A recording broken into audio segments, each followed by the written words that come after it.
بسم اللہ الرحمن الرحیم۔ آداب زندگی، باب 31، عنوان ہے عیادت کے آداب۔ سامعین، اس سے پہلے کہ ہم اس عنوان کو آگے مطالعہ کریں، آپ سے گزارش ہے کہ آپ اپنے نیک مشوروں سے ہمیں ضرور نوازیں۔ کمنٹ باکس میں لائک کریں، شیئر کریں، اور اگر ابھی تک سبسکرائب نہیں کیا ہے تو سبسکرائب ضرور کر لیں۔ آئیے مطالعہ شروع کرتے ہیں۔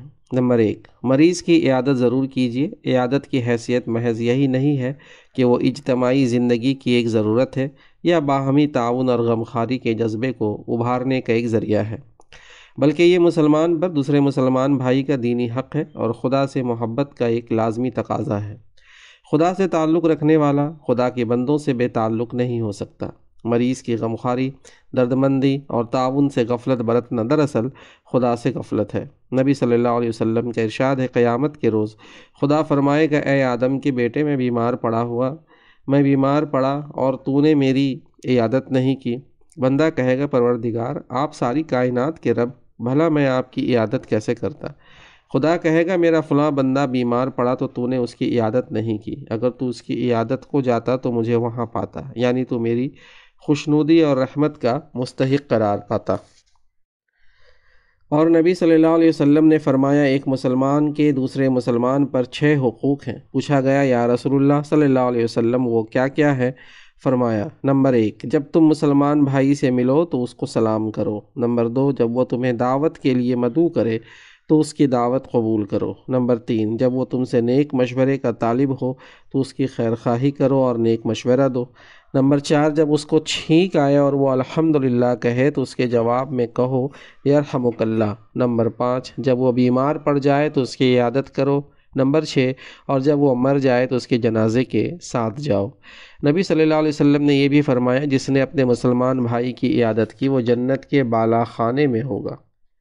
حضرت ابو ہریرہ رضی اللہ عنہ کا بیان ہے کہ نبی صلی اللہ علیہ وسلم نے فرمایا، جب کوئی بندہ اپنے مسلمان بھائی کی عیادت کرتا ہے یا اس سے ملاقات کے لیے جاتا ہے تو ایک پکارنے والا آسمان سے پکارتا ہے، تم اچھے رہے، تمہارا چلنا اچھا رہا، تم نے اپنے لیے جنت میں ٹھکانہ بنا لیا۔ نمبر 2، مریض کے سرہانے بیٹھ کر اس کے سر یا بدن پر ہاتھ پھیریے اور تسلی و تشفی کے کلمات کہیے تاکہ اس کا ذہن آخرت کے اجر و ثواب کی طرف متوجہ ہو اور بے صبری اور شکوہ و شکایت کا کوئی کلمہ اس کی زبان پر نہ آئے۔ حضرت عائشہ بنت سعد رضی اللہ عنہا بیان کرتی ہیں کہ میرے والد نے اپنا قصہ سنایا کہ میں ایک بار مکے میں سخت بیمار پڑا۔ نبی صلی اللہ علیہ وسلم میری عیادت کے لیے تشریف لائے تو میں نے پوچھا، یا رسول اللہ، میں کافی مال چھوڑ رہا ہوں اور میری صرف ایک ہی بچی ہے، کیا میں اپنے مال میں سے 2/3 کی وصیت کر جاؤں اور 1/3 بچی کے لیے چھوڑ دوں؟ فرمایا، نہیں۔ میں نے کہا، آدھے مال کی وصیت کر جاؤں اور آدھا لڑکی کے لیے چھوڑ جاؤں؟ فرمایا، نہیں۔ تو میں نے عرض کیا، یا رسول اللہ، پھر 1/3 کی وصیت کر جاؤں؟ فرمایا، ہاں، 1/3 کی وصیت کر جاؤ، اور 1/3 بہت ہے۔ اس کے بعد نبی صلی اللہ علیہ وسلم نے اپنا ہاتھ میری پیشانی پر رکھا اور میرے منہ پر اور پیٹ پر پھیرا، پھر دعا کی، اے خدا، سعد کو شفا عطا فرما اور اس کی ہجرت کو مکمل فرما دے۔ اس کے بعد سے آج تک جب کبھی خیال آتا ہے تو نبی صلی اللہ علیہ وسلم کے دست مبارک کی ٹھنڈک اپنے جگروں پر محسوس کرتا ہوں۔ حضرت زید بن ارقم رضی اللہ عنہ کہتے ہیں کہ ایک بار میری آنکھیں دکھنے آ گئی تو نبی صلی اللہ علیہ وسلم میری عیادت کے لیے تشریف لایا اور کہنے لگے، زید، تمہاری آنکھ میں یہ تکلیف ہے تو تم کیا کرتے ہو؟ میں نے عرض کیا کہ صبر و برداشت کرتا ہوں۔ آپ نے فرمایا، تم نے آنکھوں کی اس تکلیف میں صبر و برداشت سے کام لیا تو تمہیں اس کے صلے میں جنت نصیب ہوگی۔ حضرت ابن عباس رضی اللہ عنہ کا بیان ہے کہ نبی صلی اللہ علیہ وسلم جب کسی مریض کی عیادت کو جاتے تھے تو اس کے سرہانے بیٹھتے تھے، اس کے بعد 7 بار فرماتے، اسأل اللہ العظیم رب العرش العظیم ان یشفیک، میں عظیم خدا سے جو عرش عظیم کا رب ہے سوال کرتا ہوں کہ وہ تجھے شفا بخشے۔ اور آپ صلی اللہ علیہ وسلم نے ارشاد فرمایا کہ یہ دعا 7 بار پڑھنے سے مریض ضرور شفا یاب ہوگا، الا یہ کہ اس کی موت ہی آ گئی ہو۔ حضرت جابر رضی اللہ عنہ فرماتے ہیں کہ نبی صلی اللہ علیہ وسلم ایک بوڑھی خاتون ام سائب کی عیادت کو آئے۔ ام سائب بخار کی شدت میں کانپ رہی تھی۔ پوچھا، کیا حال ہے؟ خاتون نے کہا، خدا اس بخار کو سمجھے، اس نے گھیر رکھا ہے۔ یہ سن کر نبی صلی اللہ علیہ وسلم نے فرمایا بخار کو برا بھلا نہ کہو، یہ مومن کے گناہوں کو اس طرح صاف کر دیتا ہے جیسے آگ کی بھٹی لوہے کے زنگ کو صاف کر دیتی ہے۔ نمبر 3، مریض کے پاس جا کر اس کی طبیعت کا حال پوچھیے اور اس کے لیے صحت کی دعا کیجیے۔ نبی اکرم صلی اللہ علیہ وسلم جب مریض کے پاس پہنچتے تو پوچھتے کیف تجدک، کہیے طبیعت کیسی ہے، پھر تسلی دیتے اور فرماتے لا بأس طہور انشاءاللہ، گھبرانے کی کوئی بات نہیں ہے، خدا نے چاہا تو یہ مرض جاتا رہے گا اور یہ مرض گناہوں سے پاک ہونے کا ذریعہ ثابت ہوگا۔ اور تکلیف کی جگہ پر سیدھا ہاتھ پھرتے اور یہ دعا فرماتے اللہم اذہب الباس رب الناس اشفہ وانت الشافی لا شفاء الا شفاؤک شفاء لا یغادر سقما۔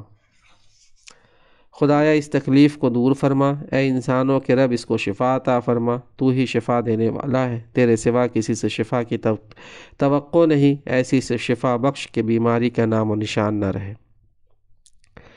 نمبر 4، مریض کے پاس زیادہ دیر تک نہ بیٹھے اور نہ شور و شغب کیجیے۔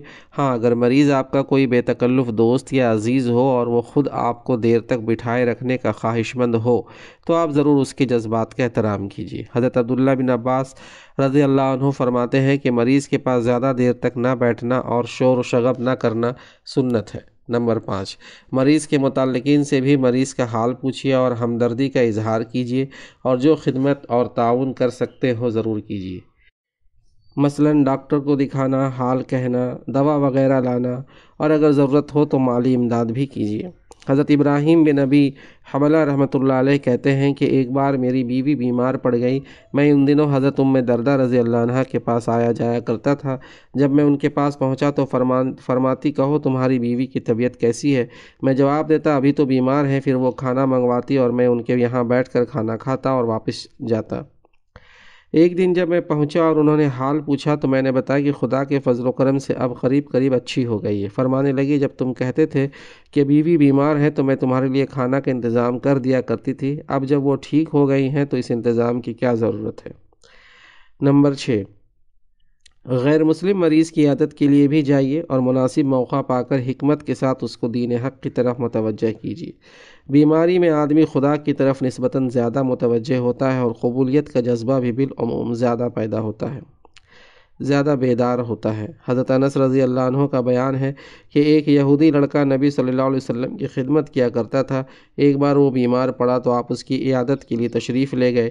آپ اس کے سرہانے بیٹھے تو اس کو اسلام کی دعوت دی۔ لڑکا اپنے باپ کی طرف دیکھنے لگا جو پاس ہی موجود تھا کہ باپ کا خیال کیا ہے۔ باپ نے لڑکے سے کہا بیٹے ابو القاسم کی بات مان لے۔ چنانچہ لڑکا مسلمان ہو گیا۔ اب نبی صلی اللہ علیہ وسلم اس کے یہاں سے یہ کہتے ہوئے باہر آئے شکر ہے اس خدا کا جس نے اس لڑکے کو جہنم سے بچا لیا۔ نمبر 7، مریض کے گھر عیادت کے لیے پہنچے تو ادھر ادھر تاکنے سے پرہیز کیجیے اور احتیاط کے ساتھ اس انداز سے بیٹھیے کہ گھر کی خواتین پر نگاہ نہ پڑے۔ حضرت عبداللہ بن مسعود رضی اللہ عنہ ایک بار کسی مریض کی عیادت کے لیے گئے، ان کے ہمراہ کچھ اور لوگ بھی تھے، گھر میں ایک خاتون بھی موجود تھی۔ حضرت کے ساتھیوں میں سے ایک صاحب اس خاتون کو گھورنے لگے۔ حضرت عبداللہ رضی اللہ عنہ کو جب محسوس ہوا تو فرمایا اگر تم اپنی آنکھیں پھوڑ لیتے تو تمہارے حق میں بہت بہتر ہوتا۔